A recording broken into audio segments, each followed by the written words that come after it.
21শে জানুয়ারি আমার মেয়ের বিয়ে ছিল। সেদিন সৌভাগ্য প্যালেসে আমরা সব বিয়ে নিয়ে ব্যস্ত ছিলাম, লোকজন দেখাশোনা করছিলাম। এর মধ্যেই যখন আমার মেয়েকে মালা বদলে করানোর জন্য নামানো হচ্ছে, তখন ভাবলাম যে ব্যাগটা আমি হাতে রাখি, ব্যাগটা নিতে গিয়ে দেখি ব্যাগটা নেই। তখন থেকেই আমরা সব ব্যস্ত হয়ে পড়ছি। ব্যাগটার মধ্যে যেহেতু এতগুলো সোনা ছিল, সেই জন্য ব্যাগটা যখন পাচ্ছি না, তখন দেখছি কিছু কিছু গিফটের প্যাকেট পড়া, অথচ গিফট নেই। দামি একটা শাড়ি ছিল ওর বৌভাতের, সেই শাড়িটা তত্ত্বে ওরা পাঠিয়েছিল, সেই শাড়ির প্যাকেটটা পড়া, শাড়িটা নেই। তখন থেকেই আমরা সব খোঁজাখুঁজি অনেকক্ষণ করছি। যখন আমরা সিসিটিভি ক্যামেরায় লোকটাকে দেখতে পেলাম, তখন দেখেছি যে এর আগেই লোকটা স্টলে খাওয়া দাওয়া করছিল, হাতে একটা ব্যাগ ছিল। আমি অতটা বুঝতে পারিনি, আমরা ভাবছি কোনো গেস্ট, ছেলের পক্ষ থেকেই হোক বা আমাদের কারো মেয়ের বন্ধু টন্ধুর পক্ষ থেকেই হোক, কোনো গেস্ট ভেবেছি। আমি তো বুঝতেই পারিনি, কোট প্যান্ট পরা ছিল, ভদ্রলোক দেখে। তারপরে ওই সিসিটিভি ক্যামেরায় যখন দেখলাম, আমরা নেই দেখি কে চুরি করছে, যখন দেখলাম, তখন ওই ভদ্রলোককে দেখলাম। সাথে সাথে পুলিশকেও ইনফর্ম করা হলো, পুলিশও আসলো, দেখলো, সব বললো যে আপনাদের চিন্তা নেই, আমরা দেখছি জিনিসটা তলিয়ে। কিন্তু আজ অবধি কোনো কিছু আর খবর দেয়নি। দুটো মঙ্গলসূত্র ছিল, আংটি ছিল, বেশ কিছু টাকা ছিল। আনুমানিক কত টাকা হতে পারে? টাকা তো প্রায় 50-এর মতনই ছিল, 50,000 টাকার মতনই ছিল ক্যাশ ছিল। আর অভিষেক, হ্যাঁ, গতকাল রাতেই একটা এফআইআর করা হয়েছে। যখন আমাদের সৌভাগ্য প্যালেস থেকে কালকে জানানো হলো যে চোর ধরা পড়ছে, আপনারা ইমিডিয়েট করুন, আমরা রাতারাতি এফআইআর করেছি।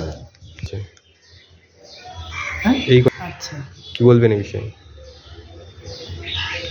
করা হয়েছে। এখন উনি পরপর এমনভাবে চুরি করছেন, ধরা পড়ছে, সেই জন্যই হয়তো গ্রেপ্তার। আমাদের কোনো আশ্বাসই দেয়নি। প্রথম দিন যখন আমাদের হয়েছিল, তখন বলেছিল যে আমরা দেখছি, আপনারা চিন্তা করবেন না, আমরা দেখছি। তা আমরা ওইভাবেই আর কিছু করিনি যে পেয়ে যাব বলে। তারপর থেকে আর ওনারা কোনো ইয়েও করেনি, আমরাও আর তলিয়ে দেখিনি জিনিসটা। এটা তো তলিয়ে দেখা পুলিশেরই কর্তব্য। যখন আমরা জানানো হয়ে গেছে, তখন ওনারা যখন বললো আমরা দেখছি, তা কর্তব্যটা তো পুলিশদেরই ছিল, তাই না? কি নাম আপনার? মৌ ভট্টাচার্য।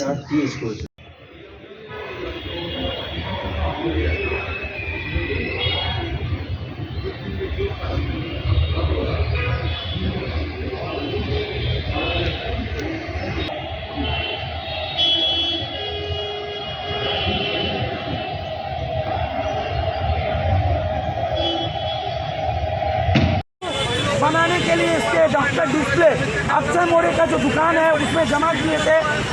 कई दिनों तक घूम फिर करने के बाद बीते कल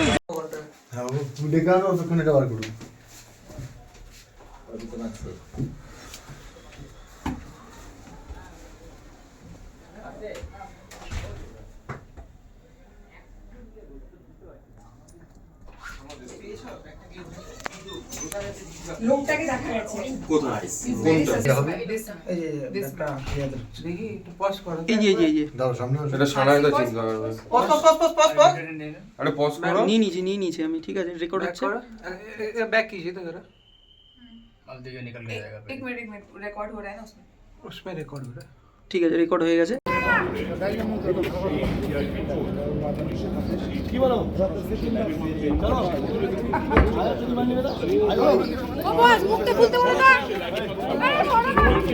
এখানে কিন্তু ওখানে যা কি হচ্ছে? চিন্তা কর সেই চোর দিয়ে কিন্তু চিন্তা করলে হবে।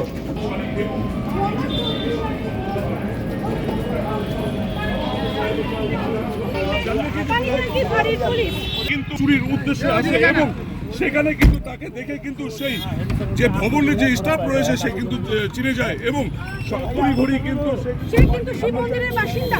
কেন চুরি করতে, চুরি যাওয়া জিনিস কি করতে